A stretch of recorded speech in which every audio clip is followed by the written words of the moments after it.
Paramashivoham.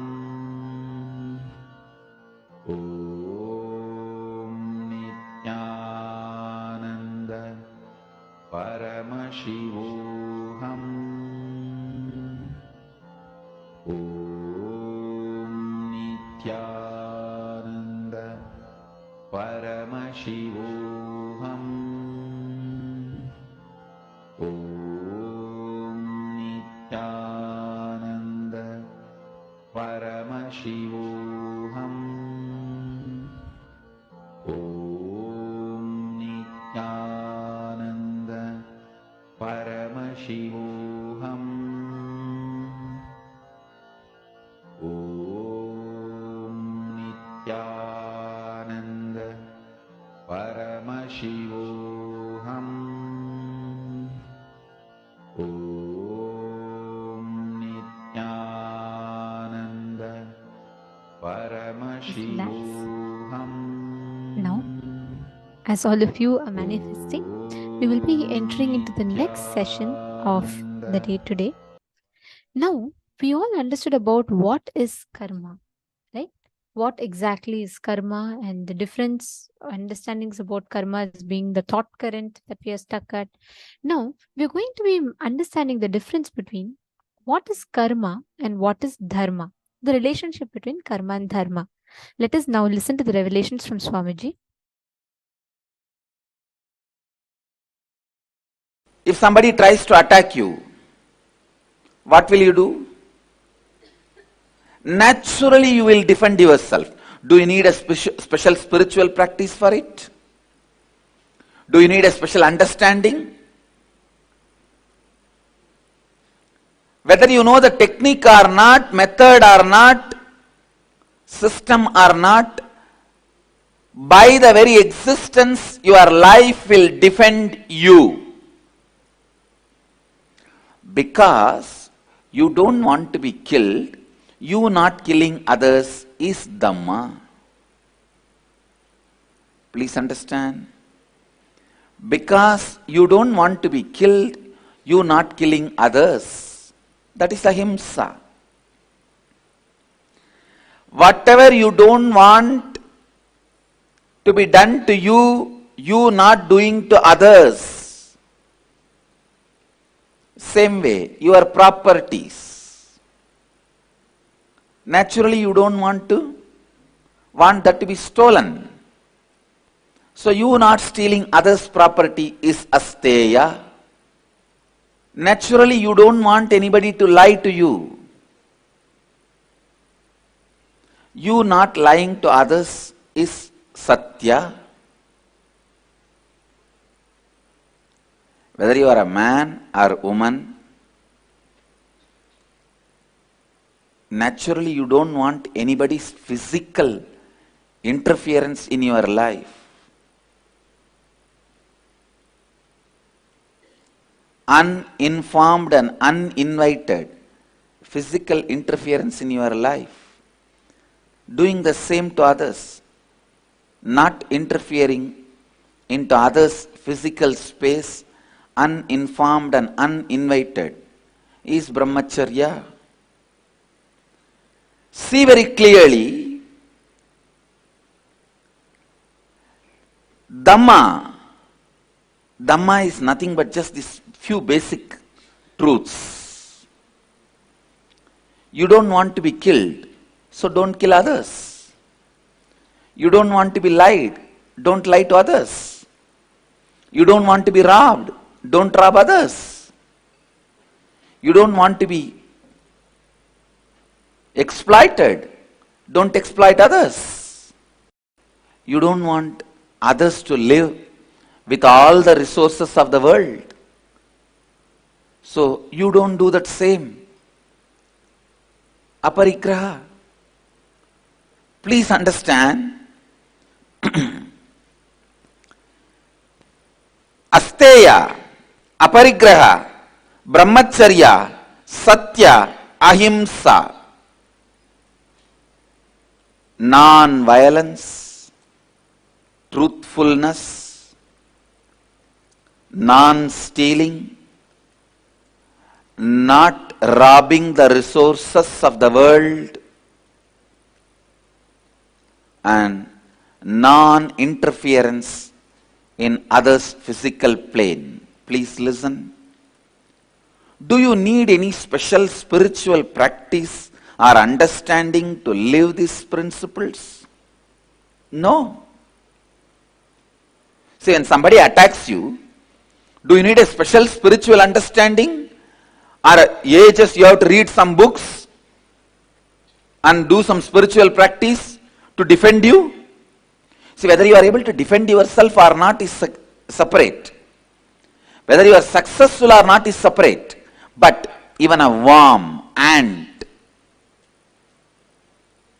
raises its hood and tries to defend itself. Understand, you defending your existence, you defending your life, you defending your identity, you defending what you think as you, is natural. Do the same thing to others. That is what is natural flow of life. Understand, Dhamma is always non-controversial. Please listen.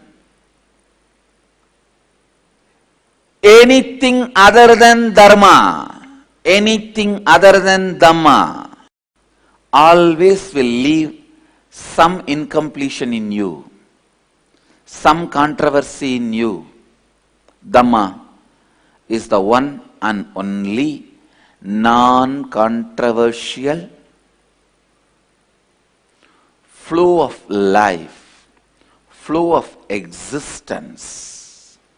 All judgments lead to more and more arguments, appeal, but all the solutions based on Dhamma leaves both sides complete. Please listen. Because Dhamma is the natural law of life, natural existence of life. Dhamma does not need any special spiritual practice, special spiritual understanding. It is just established on one truth. What you don't want to be done to you, don't do it to others. That's all. Listen. Come to the space of listening. If somebody tries to attack you and you defending yourself is the natural law of life, Dhamma. Same way, you not attacking others, harming others is good karma. Knowing you harming others is bad karma. That's all. Understand? Whatever is your natural flow is Dhamma. You not doing that to others is karma. Listen. Listen. You understanding, you will protect you when somebody tries to attack you is Dhamma, natural law of life. You doing the same thing to others by not attacking is right karma. Attacking is wrong karma. That's all. A simple flow of life is Dharma and karma.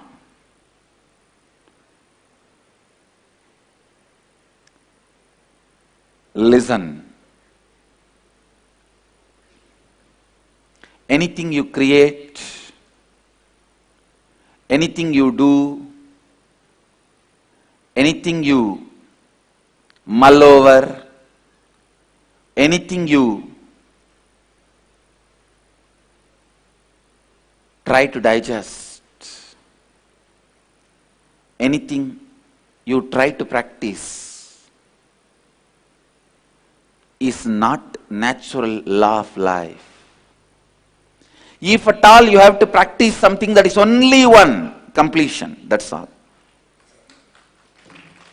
Only one you need to practice, completion, means getting back to your natural space, your original space. Other than completion, nothing else need to be practiced. Simply you know the law of life.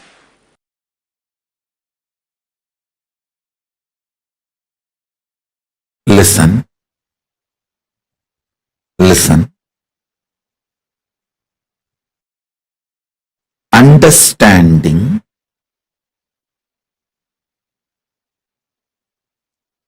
the cosmic flow of life, like karma,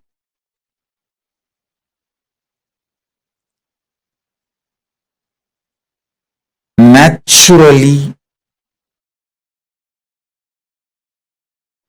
takes its own course of life. Listen to every truth I am revealing. Understanding the natural flow of life means knowing people who harm you will get their karma back.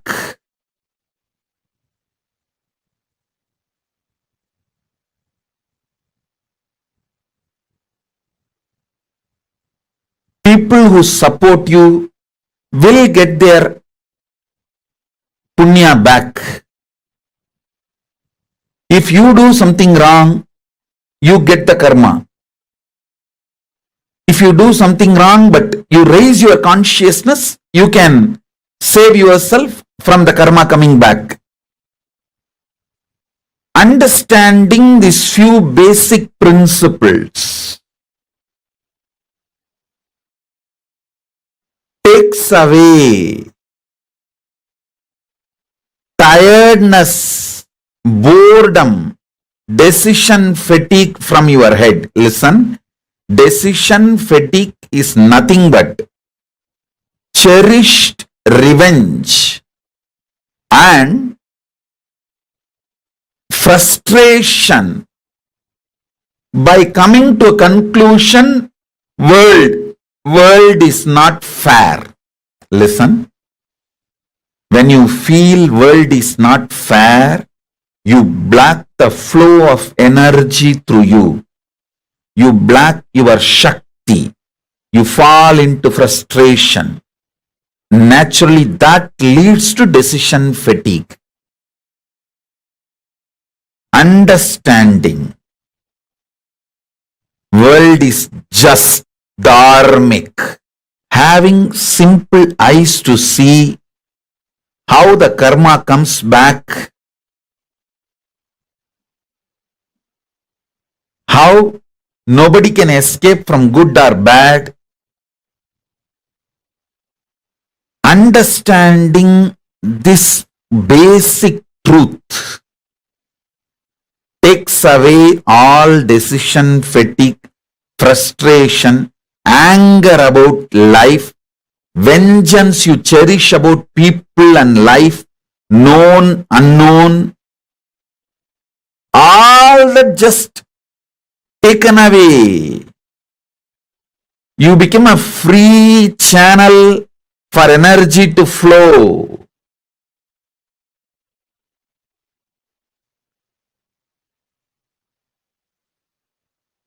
Listen.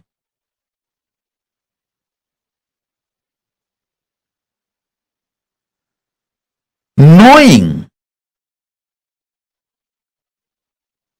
whether human society or world, nature,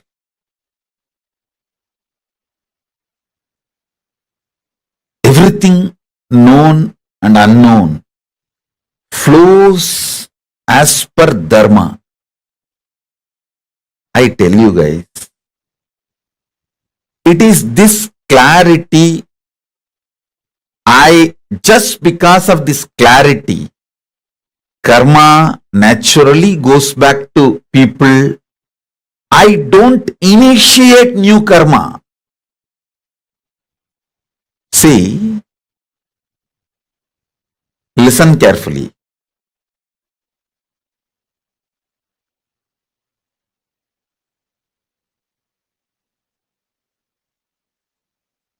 This is one of the biggest confusion. All those so-called logical brains. People try to tell, maybe, see, when I tell them, hey, don't kill the goat and eat, next Janma, the goat will come as a human being and kill you and eat. They say, maybe Swamiji, last Janma, the goat killed me and ate. That is why now I am killing the goat and eating. Stop initiating new karma. Then your Kundalini will be awakened. You will have the Shakti to see the flow of whole life. Stop this idiotic justification for initiating new karma. Listen carefully.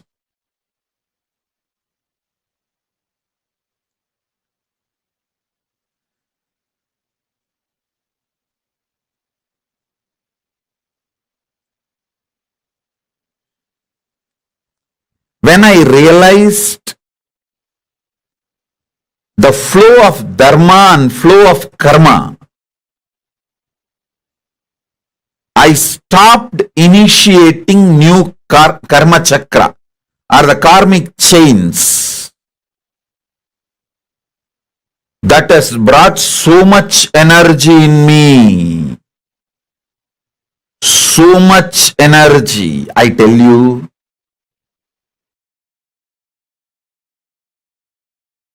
Every time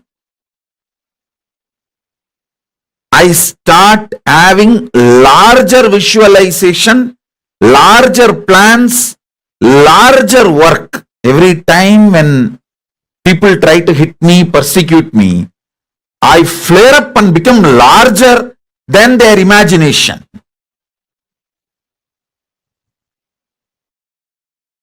Secret of my energy is knowing the karma flow and dharma flow. I just know you don't need to initiate anything to take revenge on people. Initiate, focus everything to protect you and creatively contributing. That's all.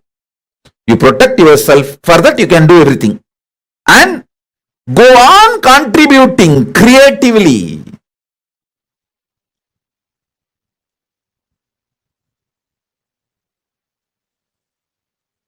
Even when I give a simple hug, it is absolutely creative. I just want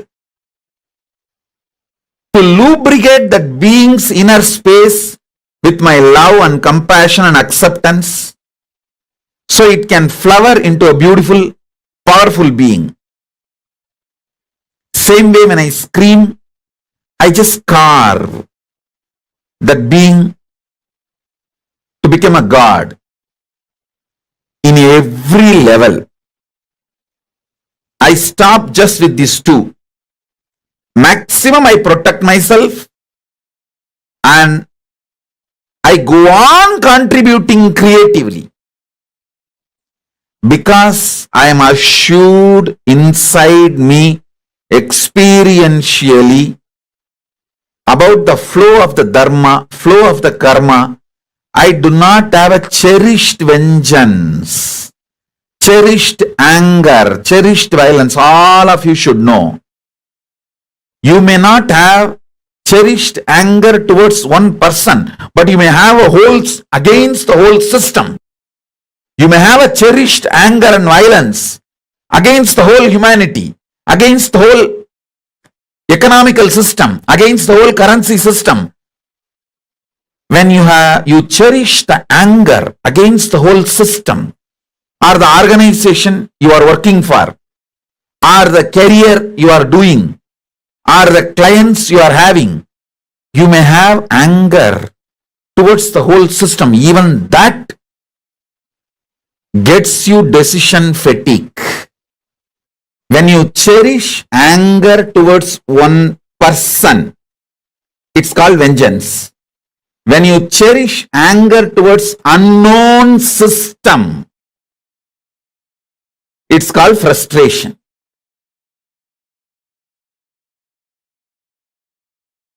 Please understand, your arrogance which makes you believe you can manage the natural law of life itself is called karma. Your arrogance which gives you the belief you can manage the natural law of life is karma. Authenticity is natural law of life. You can never manipulate it. You can never manage it. Only you can be managed by authenticity. You should be managed by authenticity. Why we try to manipulate dharma, law of life? Because we feel at some part of us we cannot change. We feel it is impossible for us to transform. Some habits, some patterns, you feel you can't give up. So naturally, to convince yourself it is okay, you need to manipulate dharma. For example, if you can't live the life of a sannyasi, celibate, then just manipulate the dharma saying, okay, it's okay, this is also okay. If you are unattached and live grihastha life, that is also okay. But if you are unattached, then why are you going to live there? Now I am not saying give up the grihastha life and become a sannyasi. All I am saying is at least be very clear where you are powerful, where you are powerless. And it is not necessary you need to give up grihastha life to achieve Advaita, live Advaita.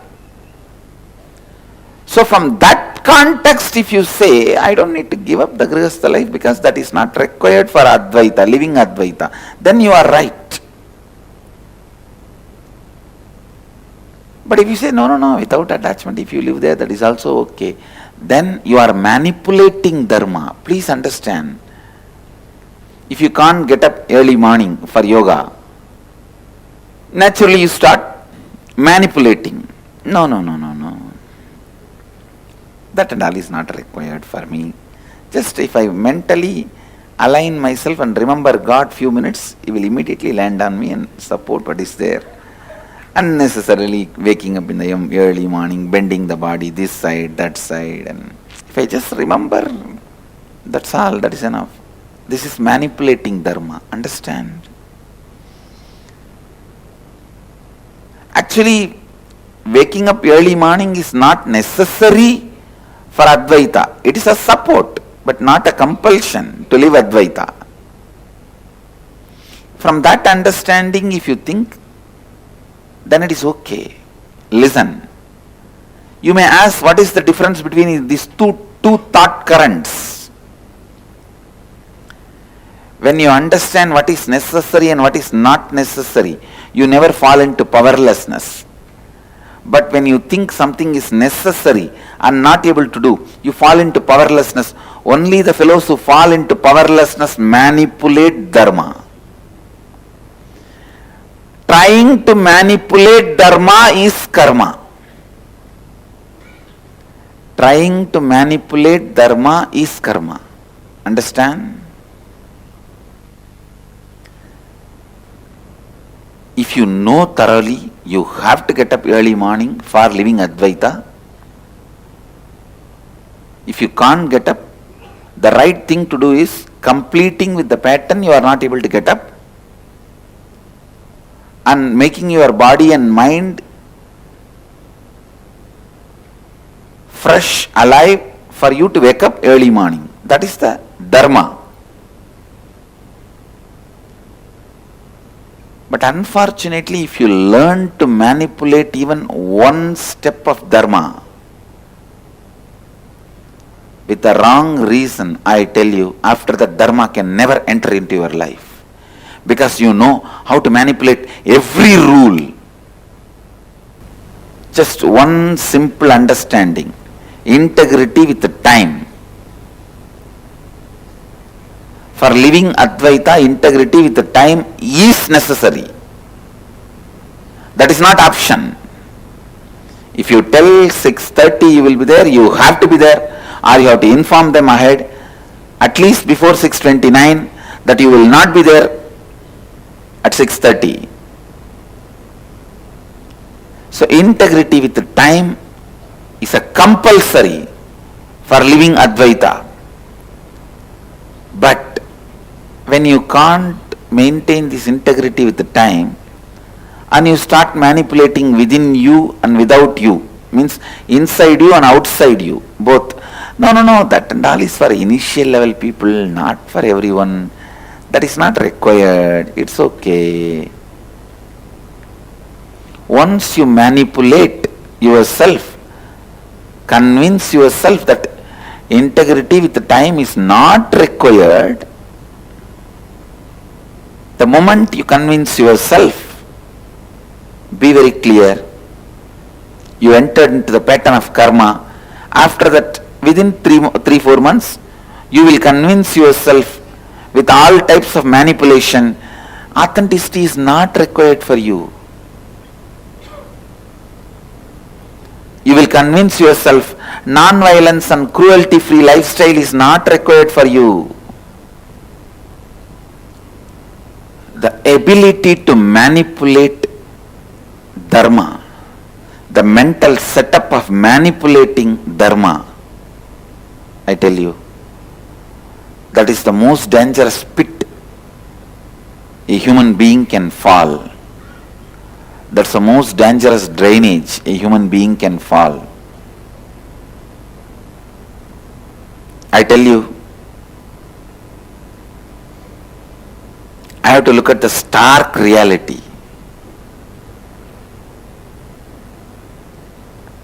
Even if a single person who does not manipulate dharma, who lives what he knows as right, is enough for me to run my Sangha. Just one person. I am searching just for those 1 or 2 persons who does not manipulate dharma. Please understand. Lives what he knows is dharma. Does not use different words, theories, theologies, concepts to manipulate it. I am searching just for those 1 or 2 diamonds. Of course, I wanted to make millions of people. I wanted to make is different, but still I have not got even one is the truth.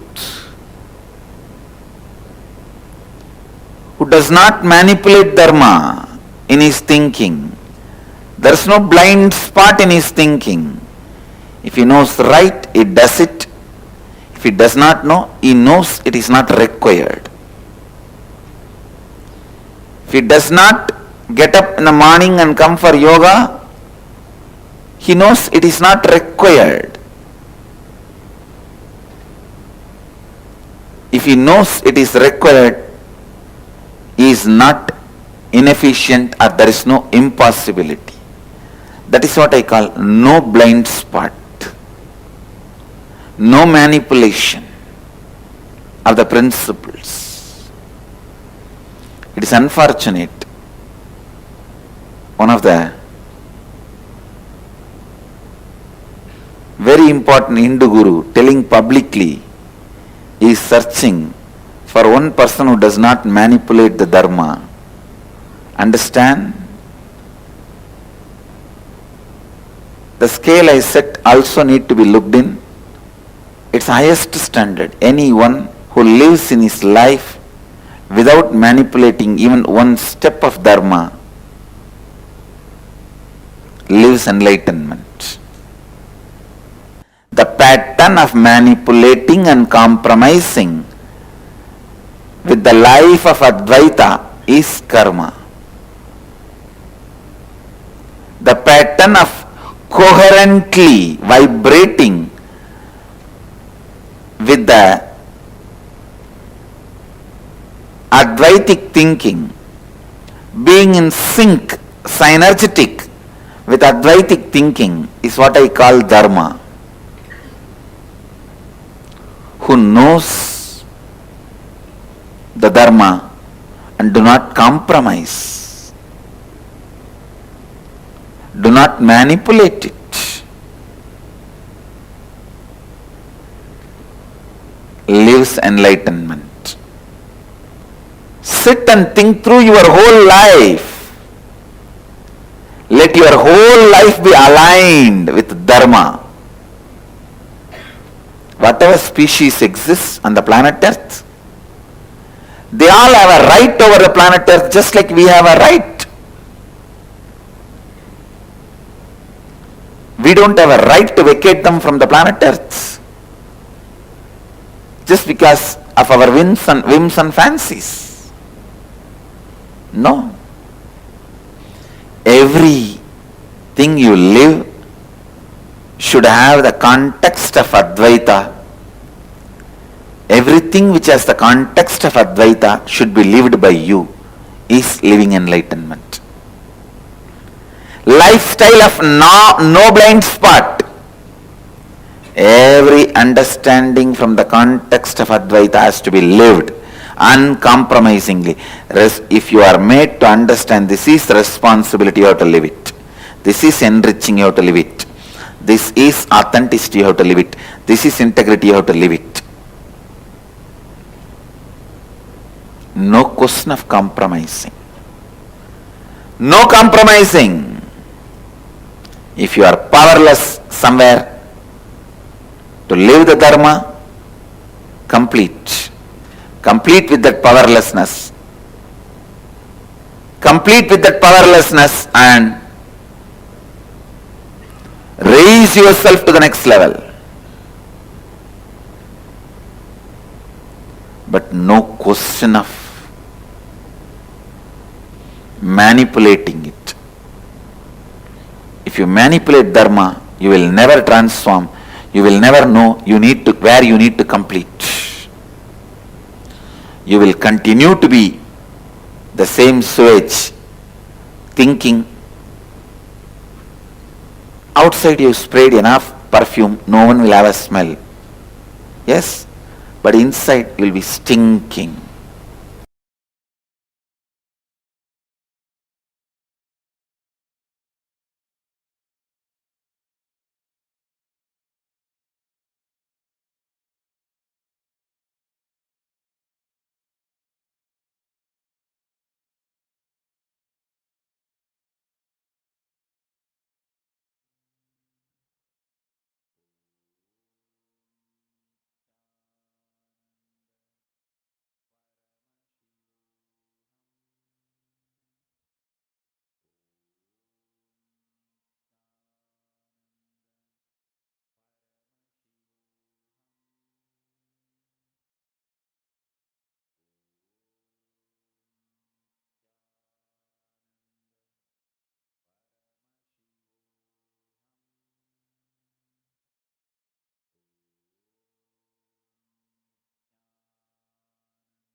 Nithyanandam, Swamiji had explained to all of us about the definitions of karma and dharma.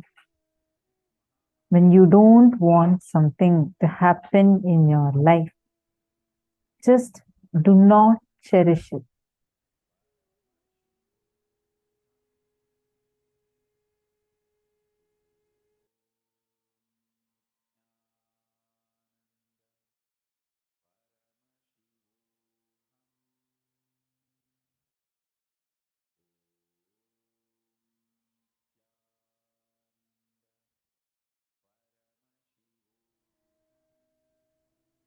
How many of you understood the different? It's not really different, but like two separate concepts.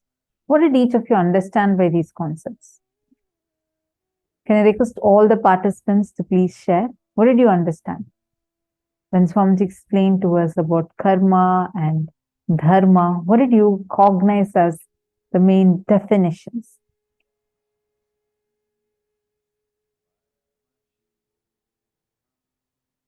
Take a few minutes and please post.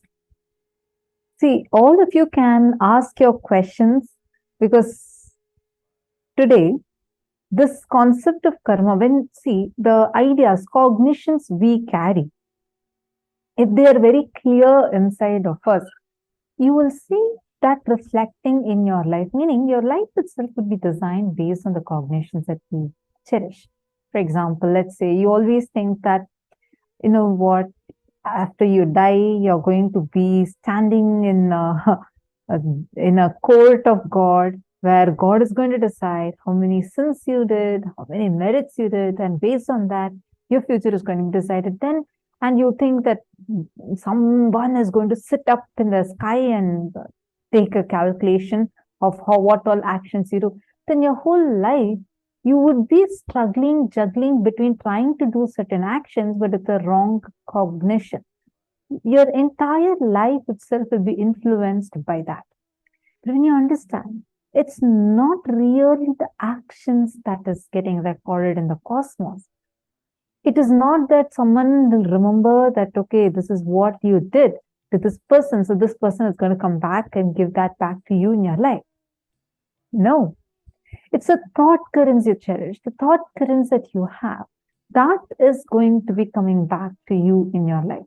What you do from the cognition is going to be coming back to you with that same cognition. Dharma does not need any special spiritual practice, special spiritual understanding, like what Swamiji said, right?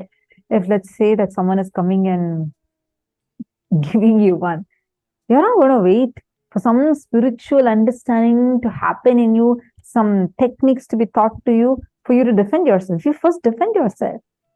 Like that. Dharma does not need any special spiritual practice. What you don't want to be done to you, don't do it to others. Very powerful this is. Don't do anything to others which, when done to you, will cause pain and suffering to you. Don't do unto others which, when done to you, will cause pain and suffering to you. Whatever is your natural flow is your dharma. You not doing that or allowing it to others is karma. For example, you doing for a simple thing. You feel that you need to be loved. You want people to love you. You feel loving and existing with lot of love is your natural flow of life. But when you don't give that love to another person, instead try violating another person, is karma. Anything you create, anything you do, anything you mull over, anything you try to digest, anything you try to practice is not the natural law of life. If at all you need to do one practice, what is that practice supposed to be? What did Swamiji say? That one practice that you can do. What is that one practice?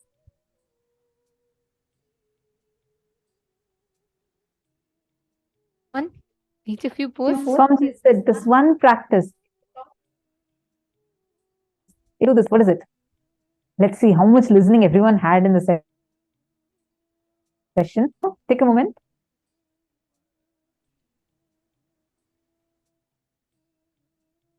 Only practice that Swamiji revealed that we can do is completion.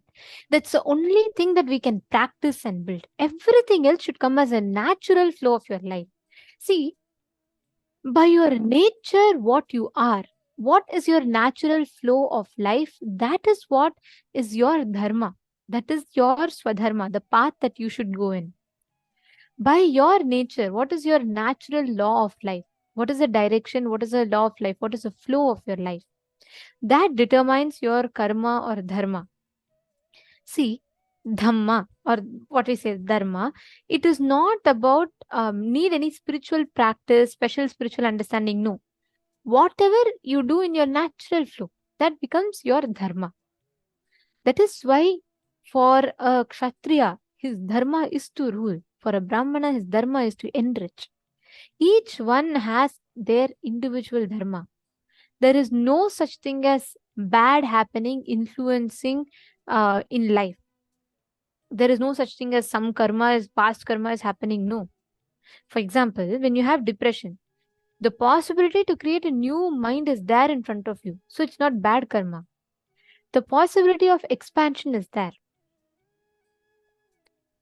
See, it is your arrogance which makes you believe you can manage or manipulate the natural law of life itself. Constantly, that belief where we will do whatever we want to do, we try to go against the natural flow of life, that belief, that is karma. That is what we create as karma.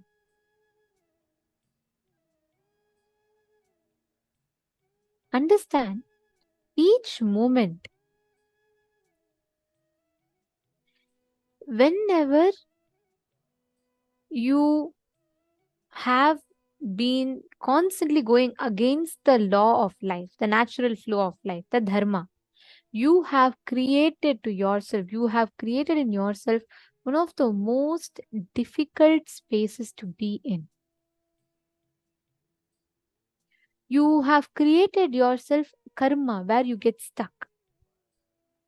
If you just choose to align yourself to the natural flow of life, you will not be manipulating the dharma, the law of life, the flow of life. Okay, nice. Pavanaya has posted, Daniel Bhatiraya has posted, Pavanaya also has posted. Each of you have posted the understandings that you have had. Come on, all the others. Sunilji, what is your understanding? Because most important is for us to understand karma and dharma. Shane Denizaya and Arjun Ravishankaraya also have posted. Great. Now, understand, whenever some situation in life is making you go against the natural law of life, understand that is creating the karma for you. Anytime when you are going as per the natural flow of life, it is not creating the karma for you. That's why people ask, Swamiji, one animal also hunts another animal and kills. It is its natural flow of life. That is not creating karma for it. That is why an animal, when it is not hungry, it will not hunt. Even if a tiger, in front of a tiger, deer will be walking, the animal will not hunt when it is not hungry. Because animals, by its nature, they follow their natural flow of life.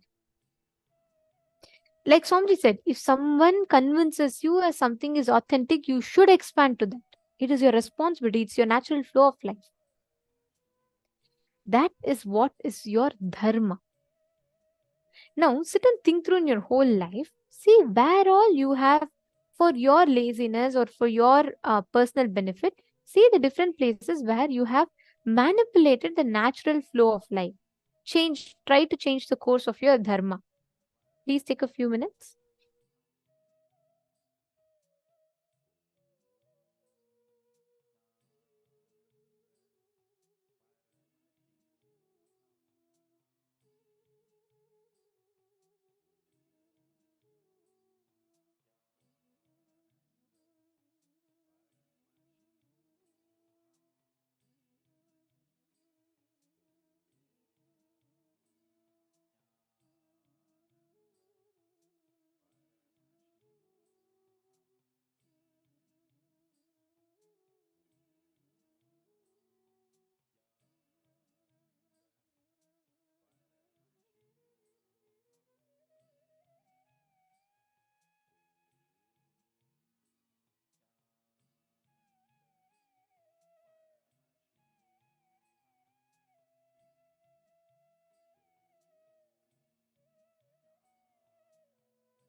Relax. Hope all of you have written down.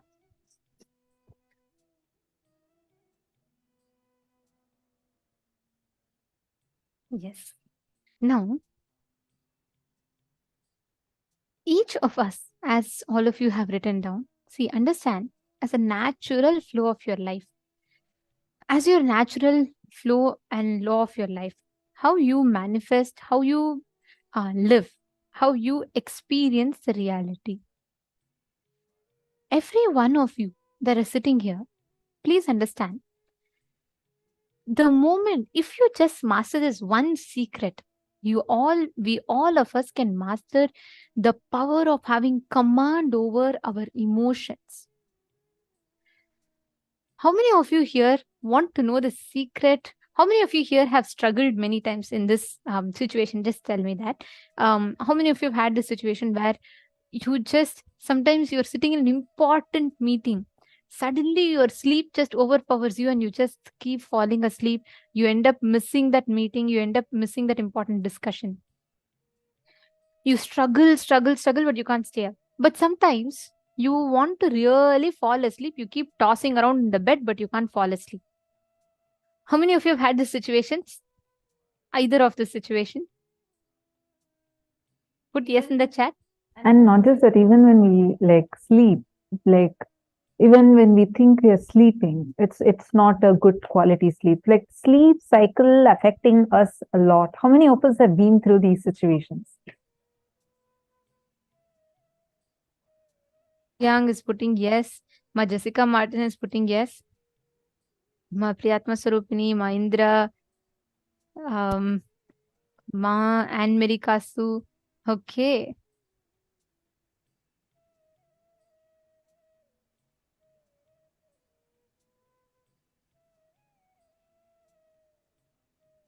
Okay.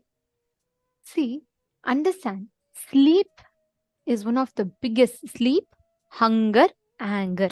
These emotions are something that drives our life. Fear, greed, sleep. These are all the base emotions. But the problem is, at some point, the completion, we start feeling so guilty about our sleep. We start hating our sleep. And we start feeling guilty that this whole sleep takes over us. So it is not you running them anymore. They are running you. You are not mastering your mind. Your mind is mastering you. Now understand, the moment if you just cognize this one truth, if you just realize your ability to center yourself in the idea that your consciousness, you will have your whole sleep will be under your command. You will have sleep, waking up, everything completely under your command. You will not be stuck. You will not be struggling. The moment just realize you are Paramashiva, you will not have sleep overpowering you. Instead, you will have the power over your sleep. So the power we are going to be manifesting now is something very, very interesting and a very beautiful power. It's a very practical power. We are going to be manifesting the power of you taking over your sleep and you controlling your sleep. The moment you just realize this, if you just understand, hey, I am not bound by my sleep. The sleep is under my control. If you understand this, you will not be stuck anymore by these patterns. We'll do a very nice one, okay? Now, I know many of you, it's your midnight time. You're already a little drowsy, sleepy. So we're going to be manifesting this power now. We're going to be doing two things. One is making yourself feel sleepy. Second is making yourself feel fresh. And all the participants, let's get ready to manifest this power. Very simple technique. And very easily you can manifest. I tell you, this is a very, very easy power which you can just manifest out of your free will. Just from your will, you can very easily manifest that reality. I'll tell you all how. See, the moment, if you just want to feel sleepy, bring your entire awareness to your Manipuraka chakra, your navel center. Okay, how many of you are excited? How many of you want to learn this power? How many of you, this is a very practically applicable power. Anytime you want, you can make yourself feel extremely sleepy. Anytime you want, you can make yourself feel completely fresh. Yes, yes. Okay, great. Wonderful.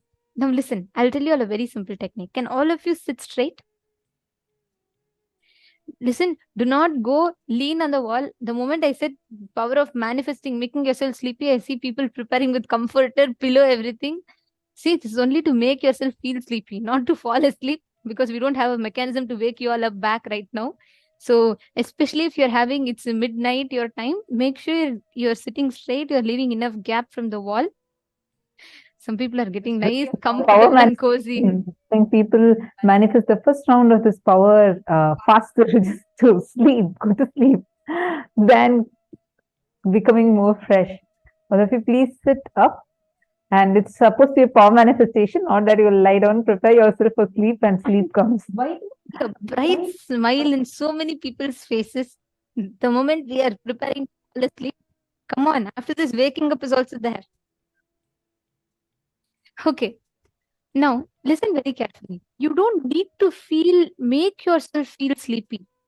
Even if you're fresh, if you just had your cup of coffee. And understand, if you're sitting straight, you can never fall asleep. If you have to fall asleep, you should always slouch. You can never sit straight and fall asleep. Try. Now, you're going to be falling asleep. You're going to be making yourself feel sleepy by sitting straight. That is a pure manifestation of power. Listen very carefully. Very simple. Now, the exact technique that you're all going to do. Do not lie down. Okay, hello, I see some participants lying down. Please sit up. You're going to sit straight. You're not going to sleep. You're going to sit straight and you're going to play with the sleep.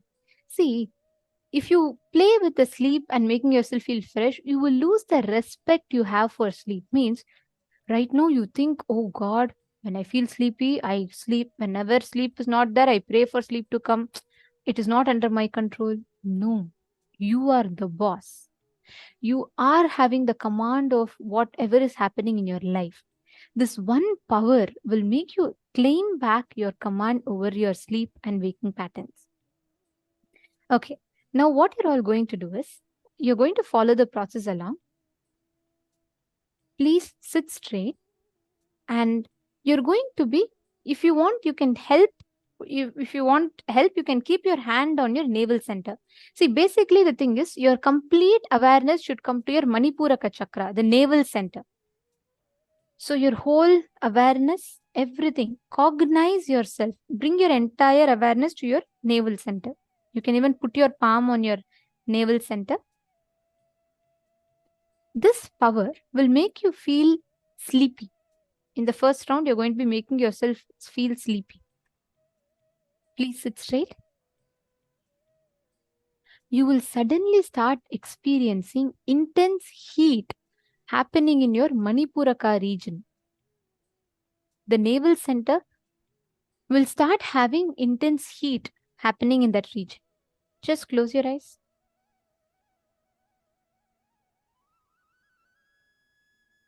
You will start seeing that the tiredness and everything will start happening in you, and that intense heat will start happening in you. Please close your eyes. Bring your entire awareness to your Manipuraka, the navel center. Nithyananda Paramashivoham.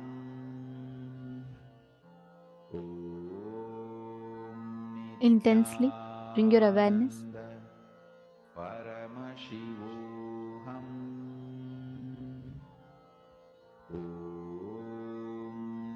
Nithyananda Paramashivoham. Nithyananda Paramashivoham. Nithyananda Paramashivoham.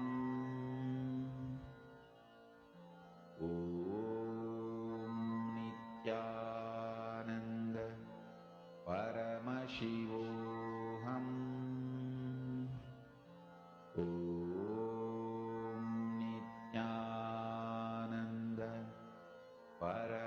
focus on your navel center. Nithyananda Paramashivoham. Nithyananda Paramashivoham. Even put your palm on the navel center. Nithyananda Paramashivoham.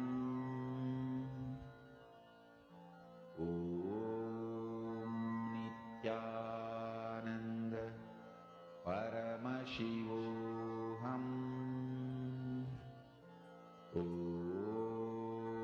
Nithyananda Paramashivoham.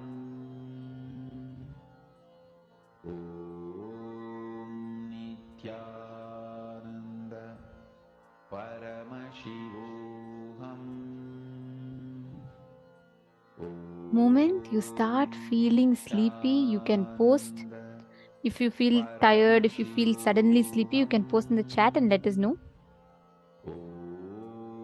Nithyananda Paramashivoham.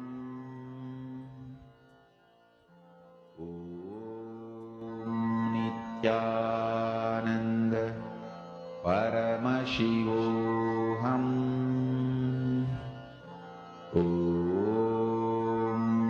Nithyananda Paramashivoham.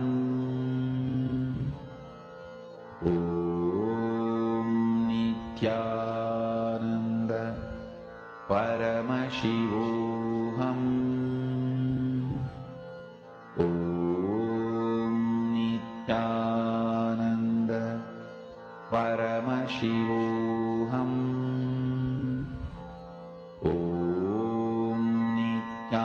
Now you all can let me know how many of you started feeling sleepy. How many of you started actually feeling, suddenly you started yawning, you started feeling sleepy?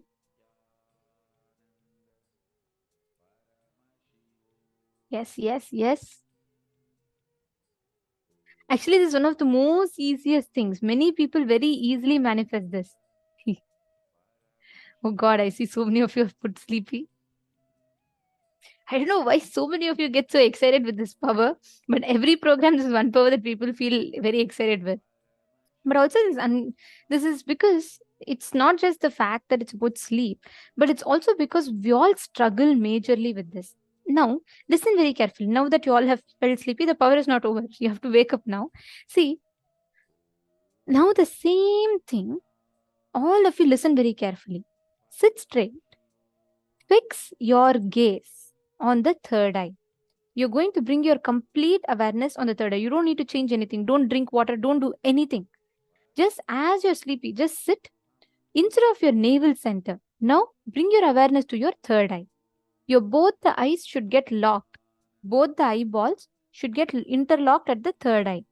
So you should not look down. You should look up to your third eye. And if you need help, you can even put Atmaling or something on your third eye so that you just feel that awareness in this. It's just to help. It doesn't change the power. Even without it, if you can just fix your gaze on the third eye.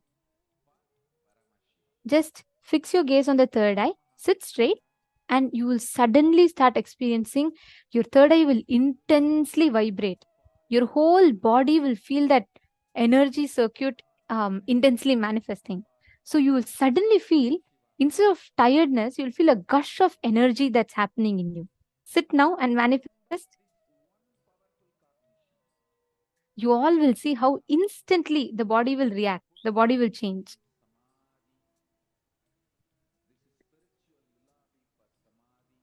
Yes. Jiamfengaya, that's right. Put your awareness on your third eye. Naveen Reddy, are you also doing? You're not yet back from your first round of manifestation? Posted, I felt drowsy and felt like my whole body swaying and waiting to fall down and sleep. Great. Okay. Now I'm not going to talk. I'm going to give you all time. Fix your gaze. Bring your entire awareness on the third eye. experience the intense vibration, the energy reverberating in your third eye.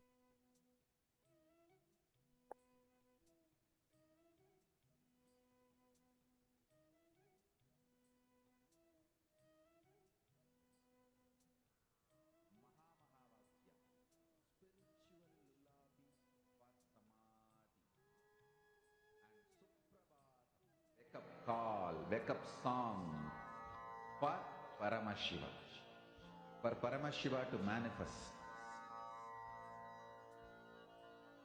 With this one spiritual powerful cognition, chant this Mahamahagya.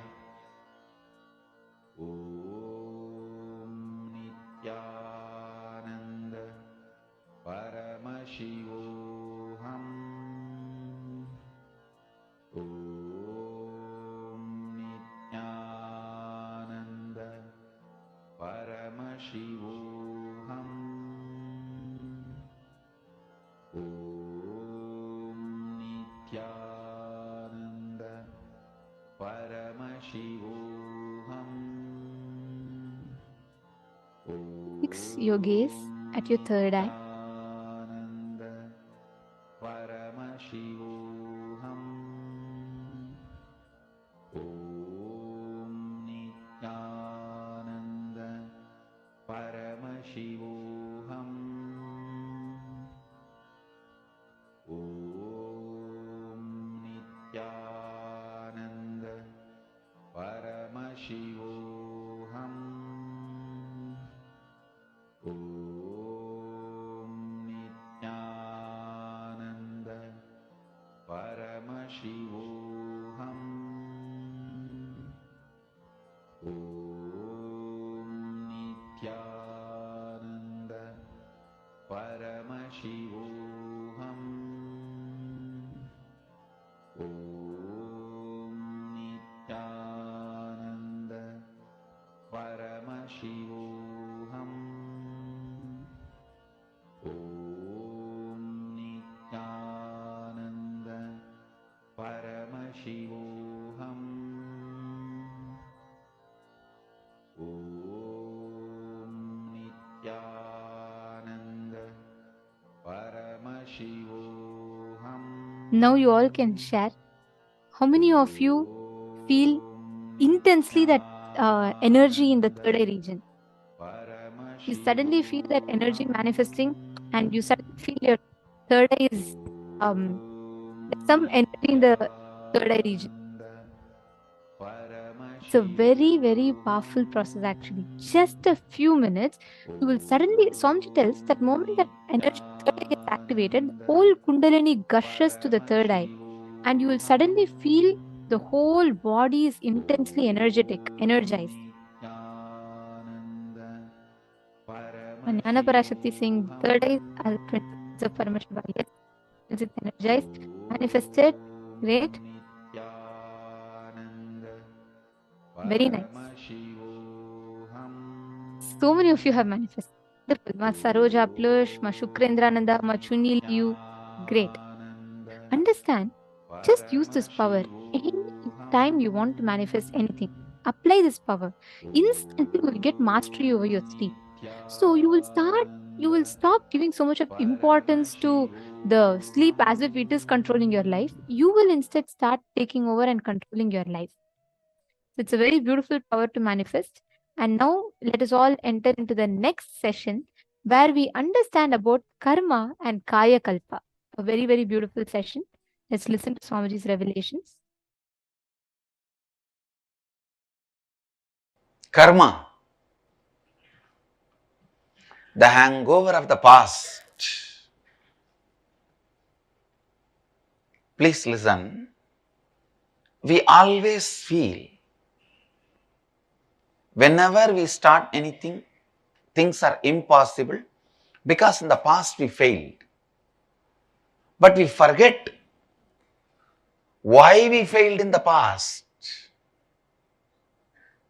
We may not have had intelligence. We may not have had what all is required. Because we did not have whatever is required and we fail, does not mean we are going to fail forever. But unfortunately, illogical belief of impossibility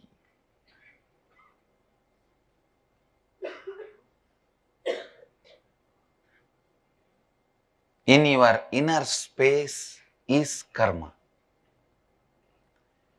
Illogical belief of impossibility. Please catch it. This is the Facebook statement today for all of you. Illogical belief of impossibility is karma.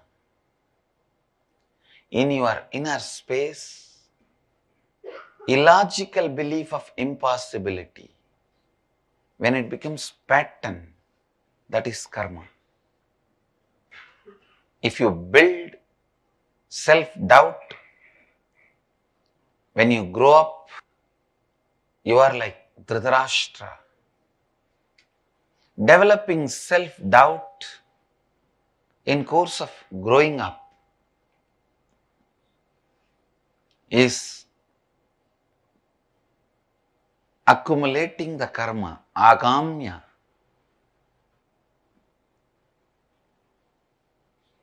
Encouraging the self-hatred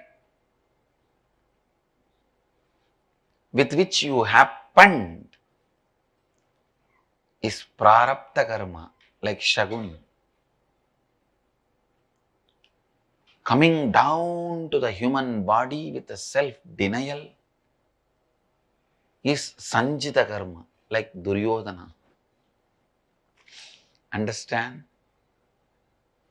Self-denial is given birth by self-doubt and nourished, nurtured by self-hatred. All impossibility is combination of these three.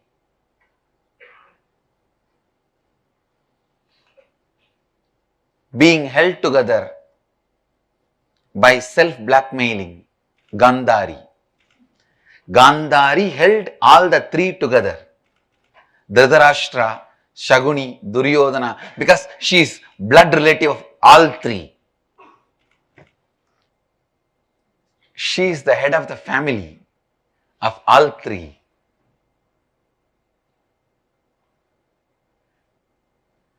The self-blackmailing pattern. Gandhari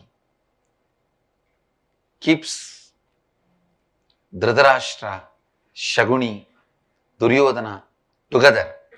If Gandhari was not there, at least Shaguni would not have stayed with Duryodhana.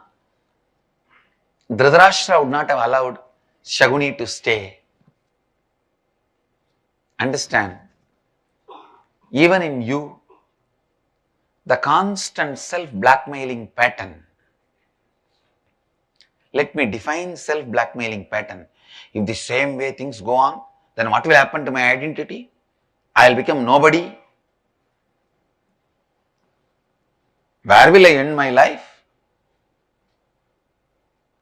I will have to put my foot down, which forces you to put your foot down.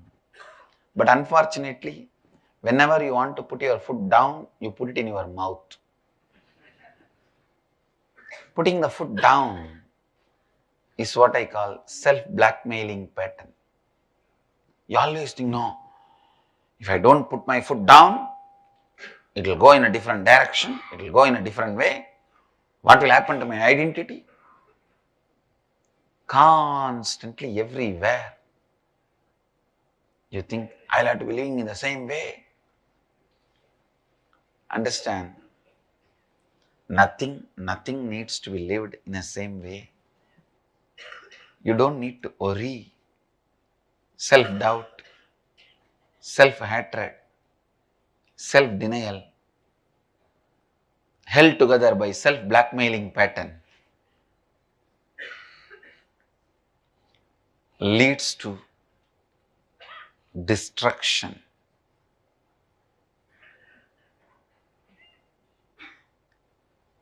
Only in the pure, beautiful, Advaitic space,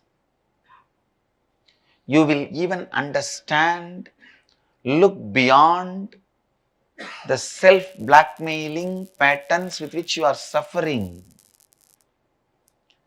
Self-blackmailing does not need to be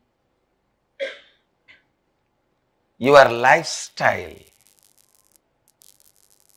Self-blackmailing does not need to be the way you are approaching, cognizing your life.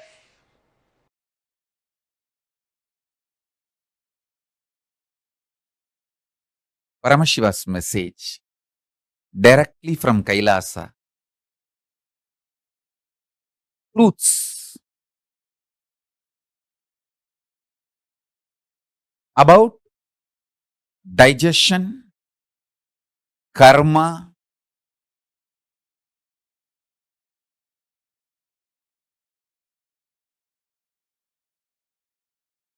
not just liberates you from millions of your patterns, the patterns are converted to power. Understand? Whenever you master a pattern, you conquer a pattern, you demonstrate your powerfulness to your pattern, the pattern gets converted into power.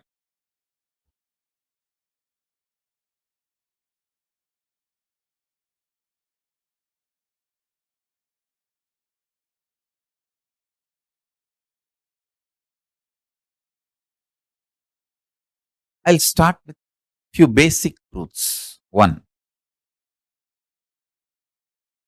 in the field of consciousness, ultimate is all pervading and all inclusive. Ultimate is not exclusive in the field of consciousness. For example, in a country, there can be only one supremo. Only one person can be head of the state. Not even two. But in the consciousness field, whatever is supremo, that is all inclusive and all pervading. There is no exclusivity. You can't say there can be only one supreme. Pushing our ideas based on politics and this world's reality into the plane of consciousness and trying to say the supreme God is also one is the human stupidity and peak of delusion. But actually in the field of consciousness, the supreme is oneness. It is all inclusive. It is all inclusive. Listen.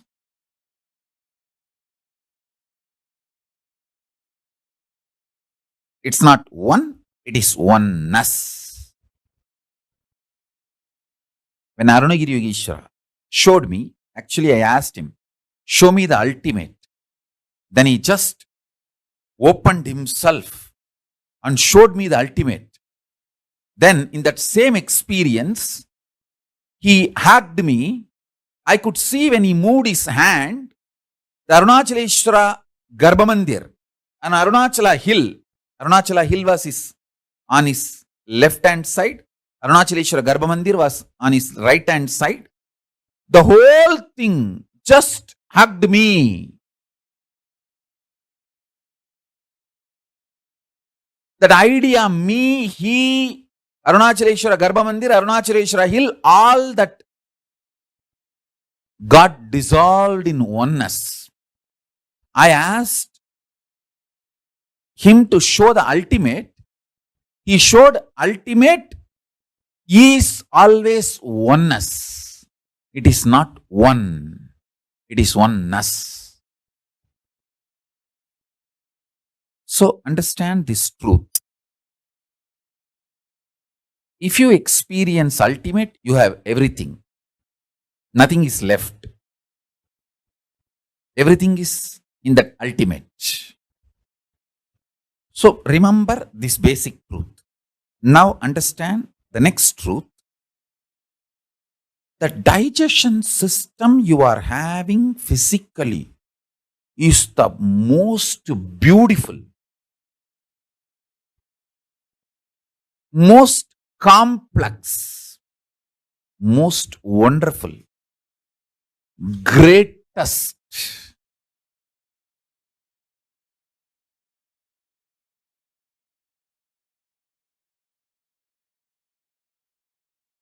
most powerful digestion system in the whole universe, not just comparing with all the animals and other species,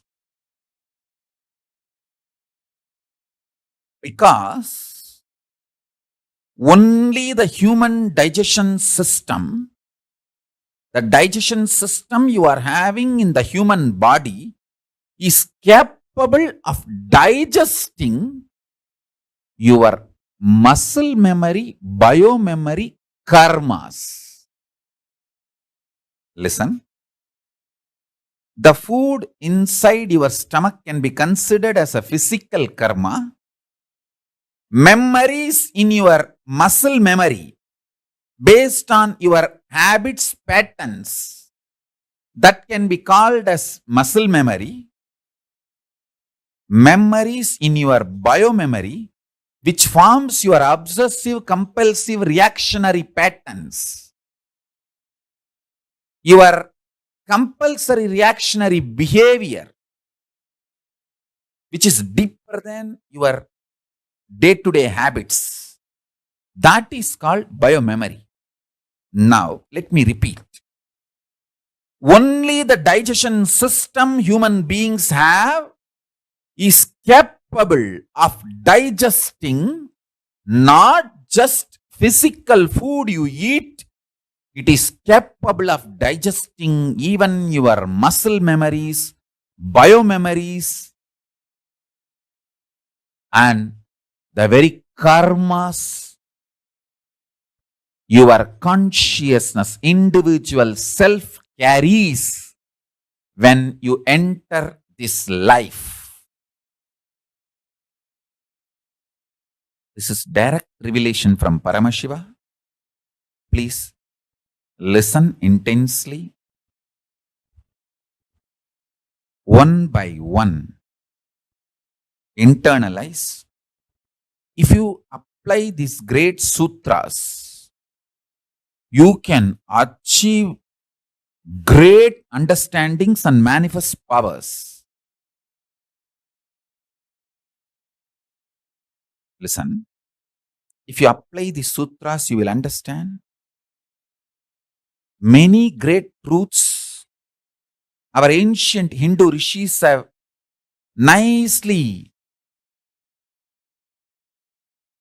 intertwined,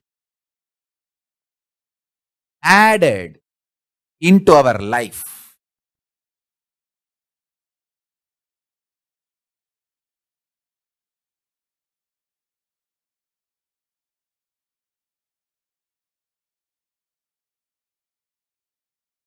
Once I asked Isaki Swamigal, he is a very poor eater. Almost once a month, very rarely twice a month, maybe once in a year, like more than 2-3 times in a month. So totally, if you count whole year, he would not have eaten more than 20 times. Whole 365 days, maximum 20 times only he would have eaten. That kind of a siddha. That kind of a personality. I asked him once, he was telling somebody, that do this vrata. He was guiding somebody with the naga dosha. A karma comes by killing a snake, which is embodied divinity. Many times the snakes in the temple, in the great spiritual places, are like great siddhas, great evolved beings come in a snake body and continue their tapas. That kind of a snake, by mistake, knowingly or unknowingly, if you kill, that brings naga dosha. So somebody with a naga dosha, he was guiding that person to do certain fasting for Rahu and Ketu. I thought fasting will help the body. How can that clear certain karma? So I asked him. He had an old radio. My father's mother is like a radio addicted. Even in my house, there was a radio. She will switch on that radio and she doesn't know how to switch it off. And she doesn't want to learn how to switch it off. She wants the radio to be on almost 24/7. She will switch it on.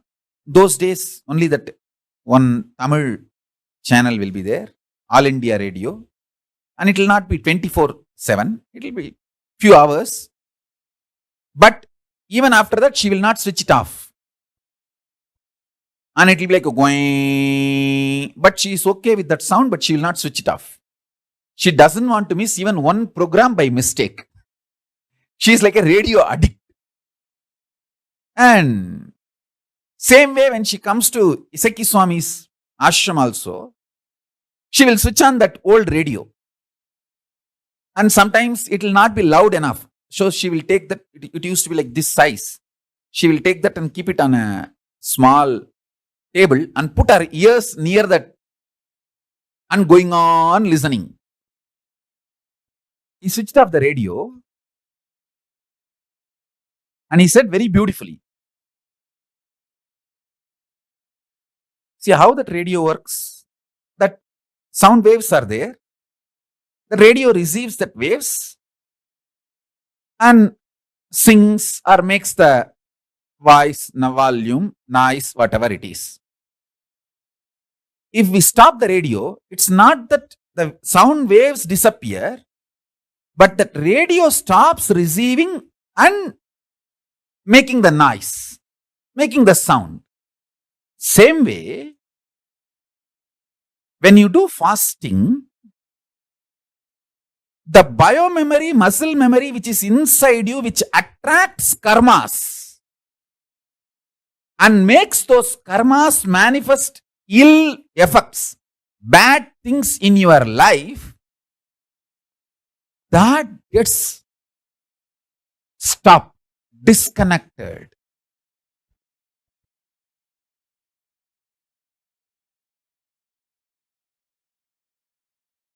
Listen.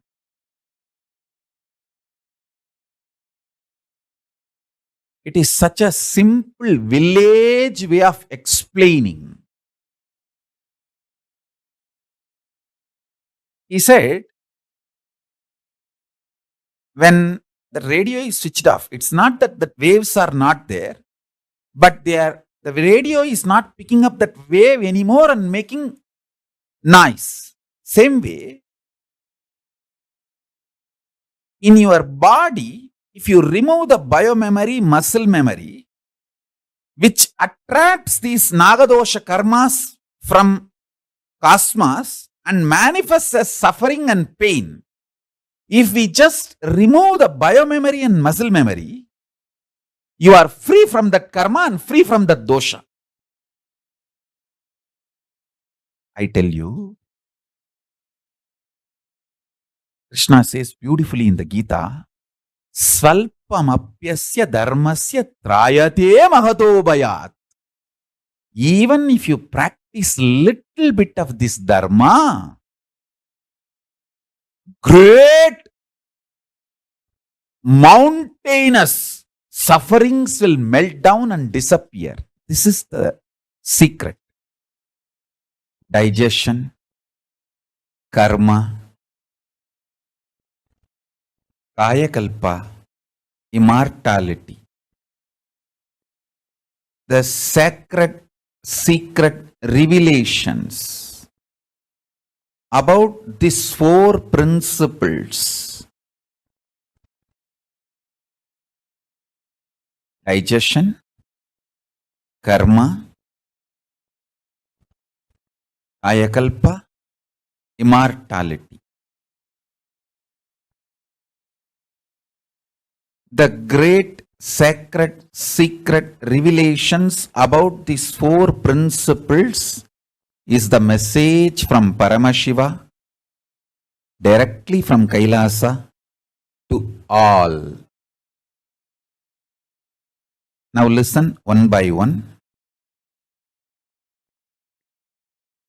Digestion of karmas leads to Kayakalpa and immortality. Cognizing you are immortal makes your body enter into the space of Kayakalpa and digest all your karmas.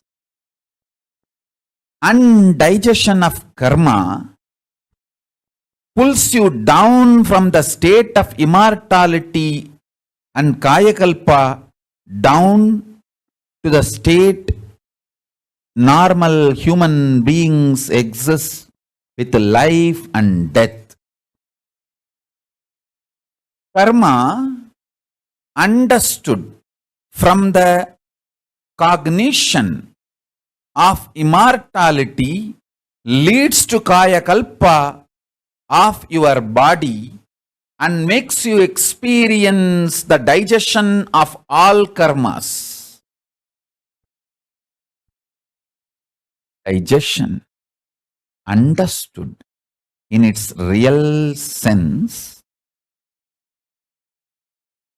digests all your karmas. An ordinary kaya makes kaya kalpa dega for you and makes you immortal.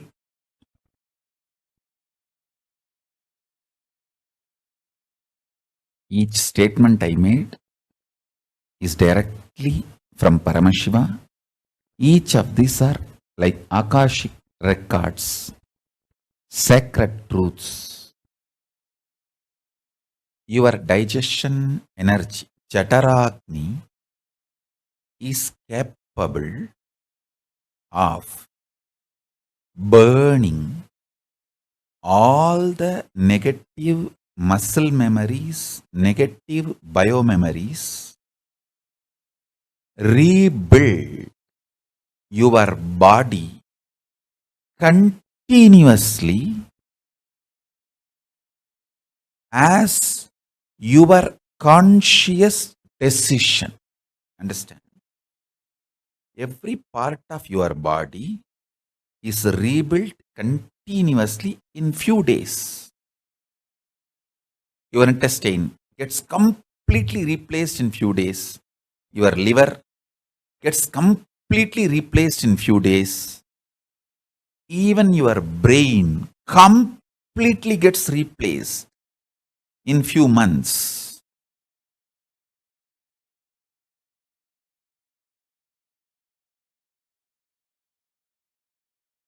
I'll give you one simple example, one incident in my own life.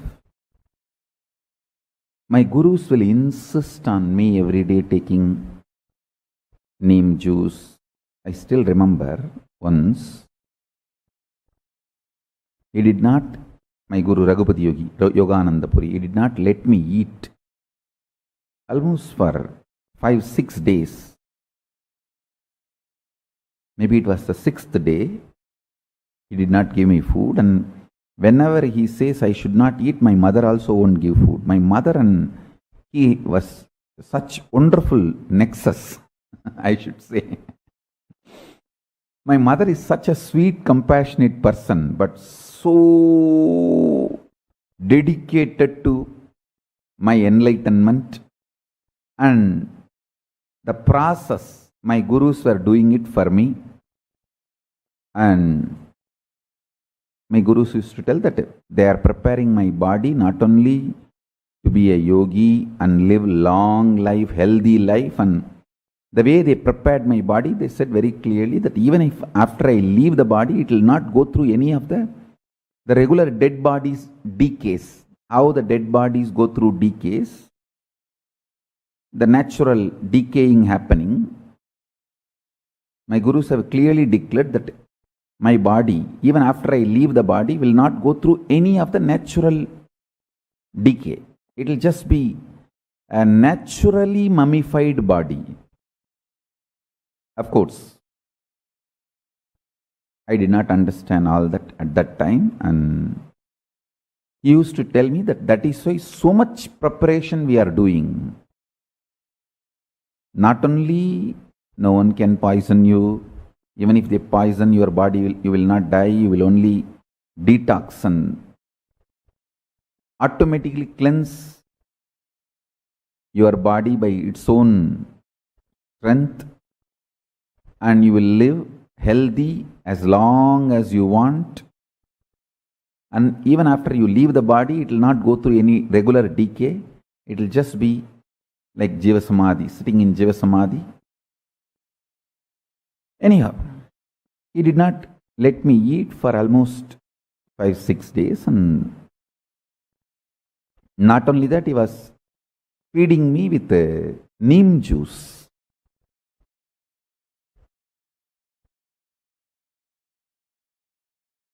Without food, giving neem juice and asking me to brush my teeth with the neem stick. With the neem stick, I have to touch the haritaki powder as the powder. Neem stick will be like a brush, haritaki powder will be like a tooth powder.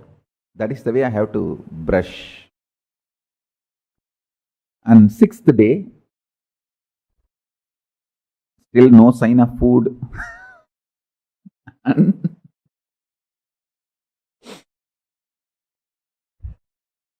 again, neem juice.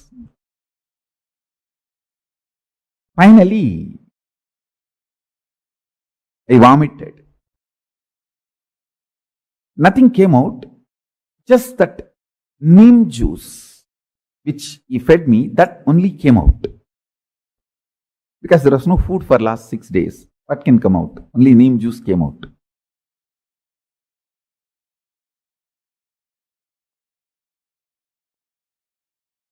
And after checking the color, he said, yes. Ronanir samanam aidichida. Ipani sapudala. It means the acid which is there in our body, which is responsible for balancing the hunger, which creates the feeling of hunger, or which creates the feeling of satisfaction. The Ronanir Samanam. That Ronanir, I don't know exact English translation of that word Ronanir. The Ronanir is not just a chemical. When it is in the body, it is a living organism which can be programmed. It means like it has its own biomemory. So, that decides the signal of hunger, signal of satisfaction is programmed in Ronanir. That Ronanir is responsible for maintaining our hunger. He said that has been balanced and programmed. And I tell you, till now, that programming they have done is responsible for my healthy, happy life. As I said, 42 can sit in Padmasana, no spare parts required, spectacles or teeth, nothing, no spare parts required, internal or external, happy, healthy, 20 hours a day I can do my work. No medicines, no hospital visits, nothing.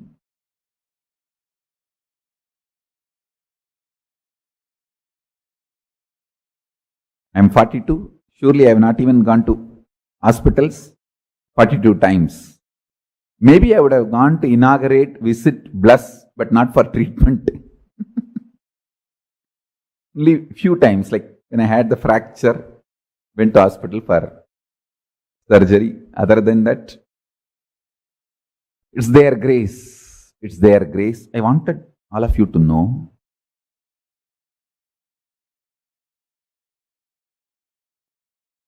balancing of the Ronanir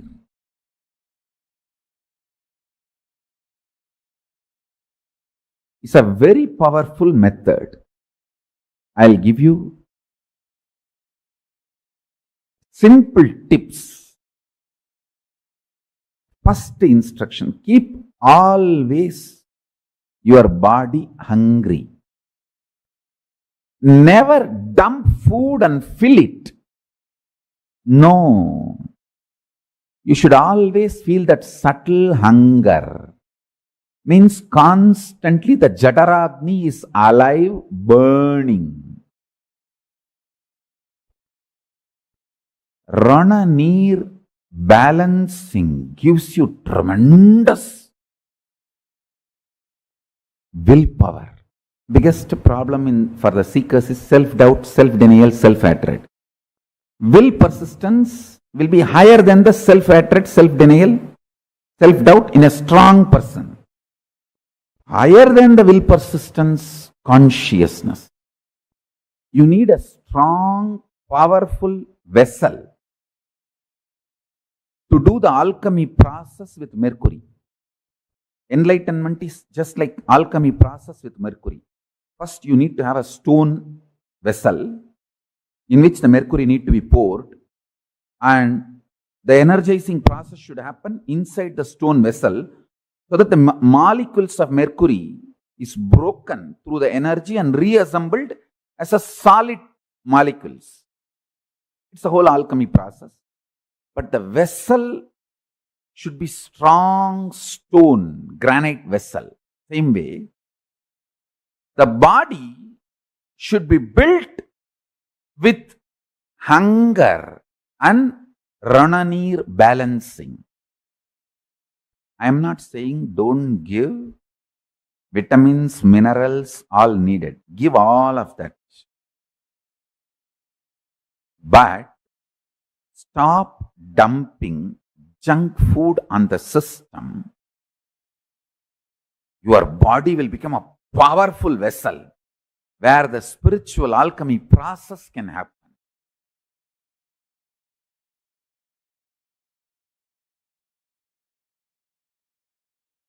Yajnavalkya Smriti says beautifully, the best detox, Kala, Agni, Karma, Mrit, Vayu, Mano, Jnanam, Tapo, Jalam, Paschatapaha, Niraharaha, Sarve, Ami, Tuttihetabaha.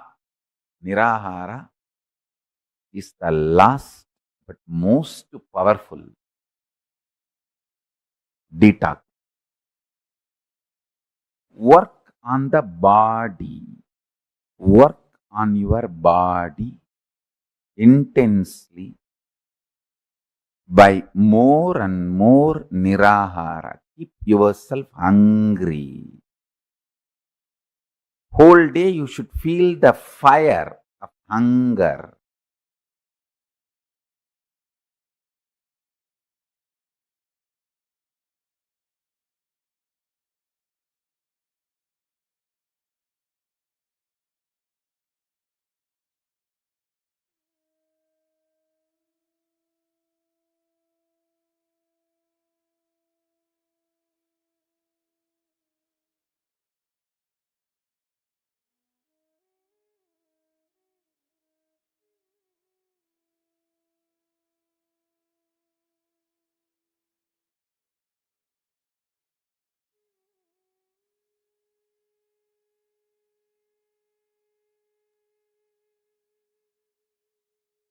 Yes. Like Swamiji said, karma, mrityu, jnana, all these are the important components that a human system needs to develop the ability to digest for.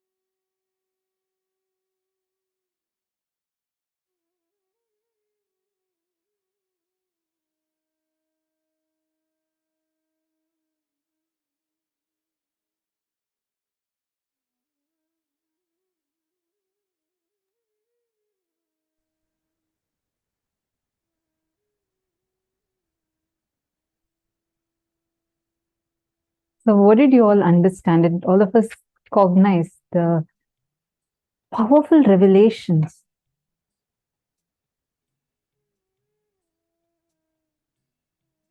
When Swamiji said about digestion, karma, see, many times the phobias that are sitting in our inner space, the fears and phobias that are sitting in our inner space is actually caused because of the toxins sitting in your liver. It's a very important truth. If you just catch this truth, you'll catch the whole thread. Many delusions that we have in life, like, sleeplessness, dreams, it is indigestion in your stomach is the reason. There is precise mapping to every part of your body. When it gets stuck, what outside is the reason for it. There is very clear mapping in our agamas. There's very clear references given in our Puranas. So please understand, every time you are stuck in something, it is not just the psychological patterns alone. It is the physical issues in the body that causes it. So if you just attend to this one aspect, one component of you, you will start seeing what are all the exact places in which you are stuck, or wherever the digestion is not happening. Internal digestion of the food and digestion of your thought currents, both. If you just cognize this truth, if you understand this, you will catch the way how all the different impossibilities, non-integrities get fermented in your inner space.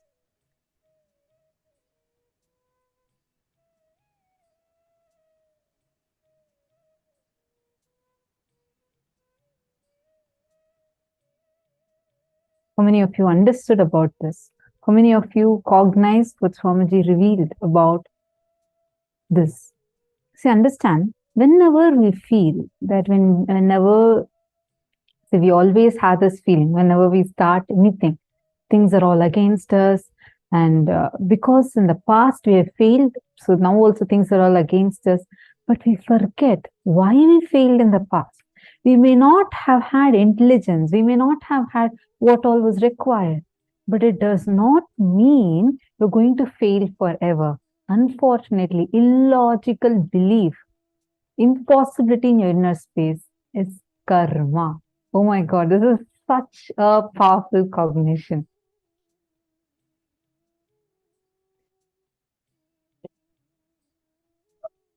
How many of you felt like, wow, this is just too amazing?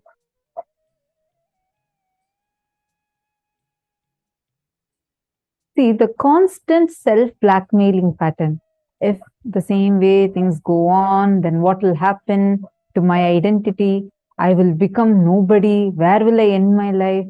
I'll have to put my foot down. That which forces you to put your foot down. But unfortunately, whenever you put your foot down, you put it in your mouth. Putting the foot down is what Swamiji calls as self-blackmailing pattern. Take a few minutes to internalize this.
How many of you feel like this is just such a breakthrough cognition? Just to even cognize this, it's like so empowering. How many of you feel that? You see, the constant self-blackmailing patterns that all of us carry, Swamiji is saying, just put a full stop to it, stop it. The digestion system you're having physically is capable of digesting your muscle memory, bio memory, and karmas. Understand? This is like, okay, yes, some questions also coming up. All of you can put it as question in caps so I don't miss it. I just see a question from our donor. I didn't understand about Kayakalpa. Could you please talk more about it? Definitely, yes. I'll actually go over that powerful cognitions also, like as a quick recap. See, the food inside your stomach is like physical karma. The memories that your muscle memory based on your habits or patterns, whatever is stored in your muscles, those memories are the muscle memory levels karma. Memories in biomemory, which forms your obsessive compulsive reactionary patterns, your OCDs, your deep behavioral patterns. It's deeper than your day-to-day activities. It's called as biomemory. Digestion, understood in its real sense, digests all your karma and makes Kayakalpa Deha happen for you. Meaning, it makes you immortal, where your body is so powerful. It becomes extremely powerful. It becomes immortal. That is called as Kayakalpa body, the Kayakalpa Deha, where you'll just be extremely healthy. Your eyes will be shiny, skin will be shiny. If any of you have seen Swamiji physically, you would know. Even in the sessions we see, in the darshan we see, how Swamiji is just shining. Right? There's nothing added on Swamiji to make Swamiji look shiny. Like his eyes, his skin just shining in golden color. Understand that is possible only when your body becomes Kayakalpa Deha, where your body becomes so physically ripened. You start having even the power of whenever you want, you can leave your body. Meaning you can live as long as you want. That is the Kayakalpa Deha. Right now, as per you feel that you can live for next 30 years, 40 years. You will get the ability to live for next hundreds of years. That is the speciality of Kayakalpa Deha. Are you understanding now, Madonna? Do you understand now what is Kayakalpa Deha? Where your body, your muscles, your muscle memory, biomemory, everything gets so deeply detoxified. And you start manifesting the Kayakalpa in you.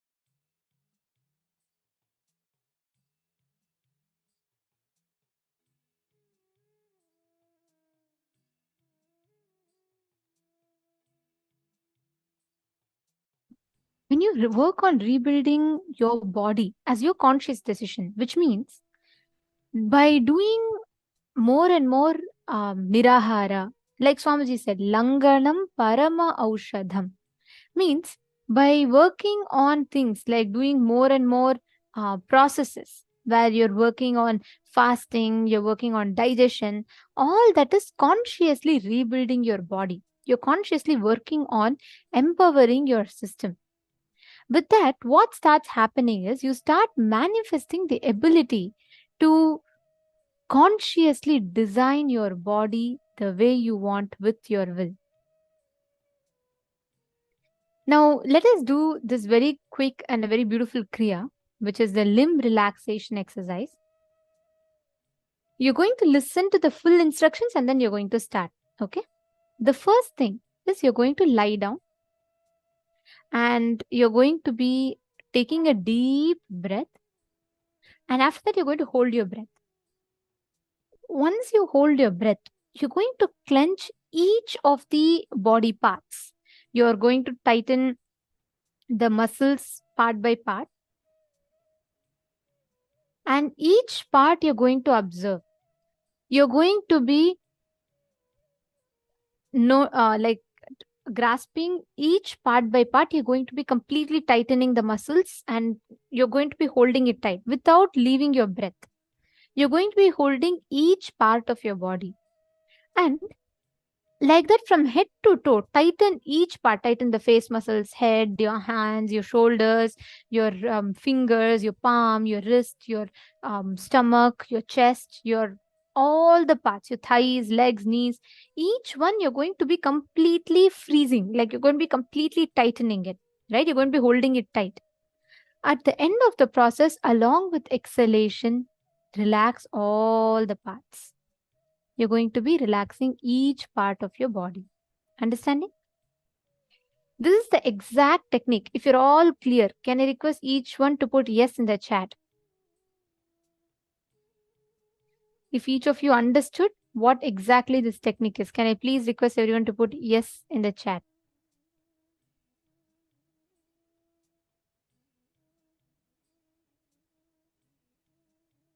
Okay, great.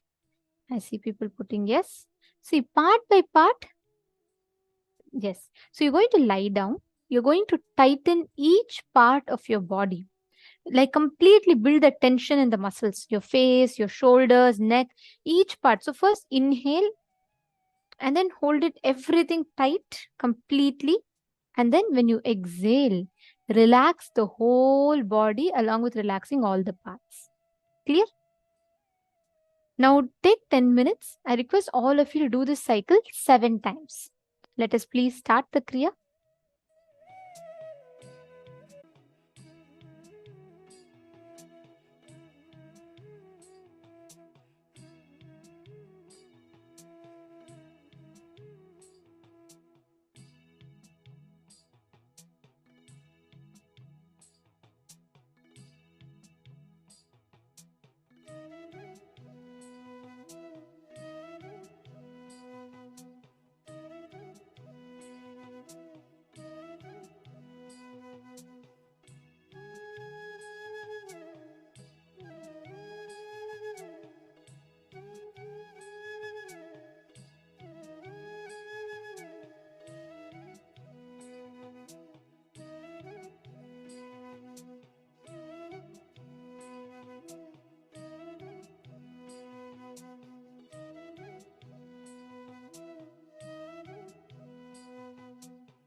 Sunil Yadavji, I request you to lie down and do the process here. You're not going to be doing like Anuloma Vidoma. You're not going to be doing Pranayama. You're going to lie down, clench every part of your body, and you're going to relax it. You're going to tighten part by part by part from head to toe, and you're going to relax it.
slowly, very slowly. Please relax. All of you can sit up. Please sit very slowly. Breathe normally now. Take a few minutes. Breathe in and breathe out normally. Let your whole breathing cycle settle down. All of you can relax. Actually, this is a very, very powerful process. Just doing this meditation once, one cycle, which is 7 times doing this, it is equivalent of you having at least 3 hours of deep sleep. Because, like Swamiji tells, the whole prana, the tiredness is sucked out of the body. Every part of your body is relaxed.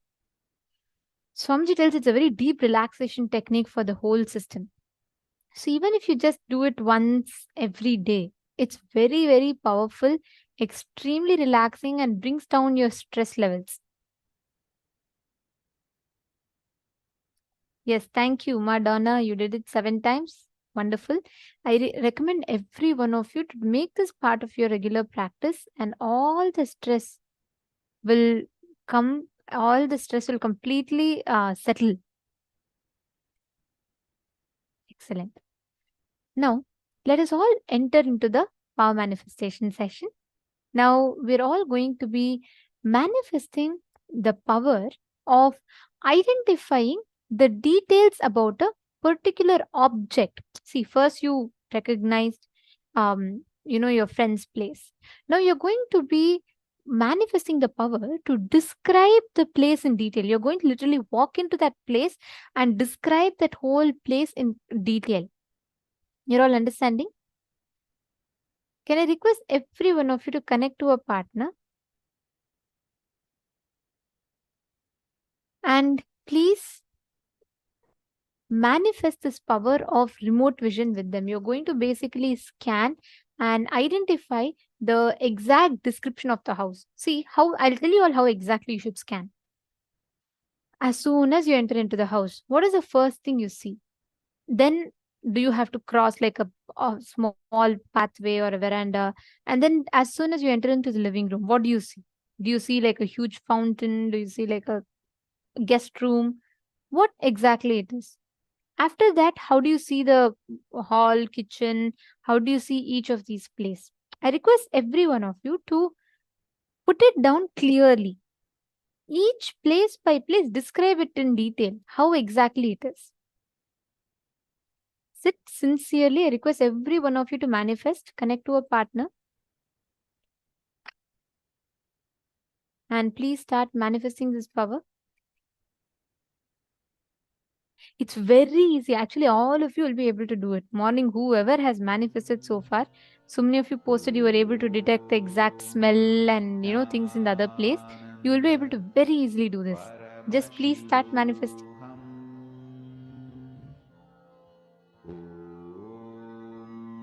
Nithyananda Paramashivoham.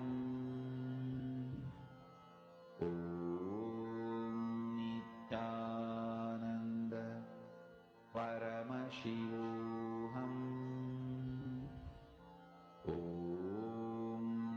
Nithyananda Paramashivoham.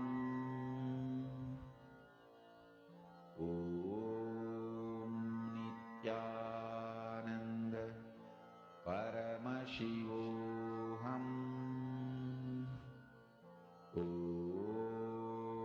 Nithyananda Paramashivoham.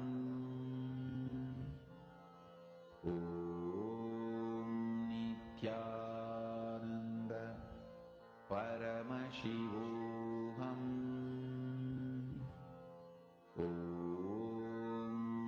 Nithyananda Paramashivoham.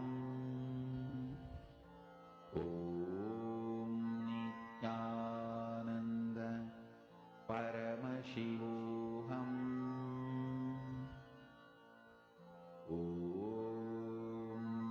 Nithyananda Paramashivoham.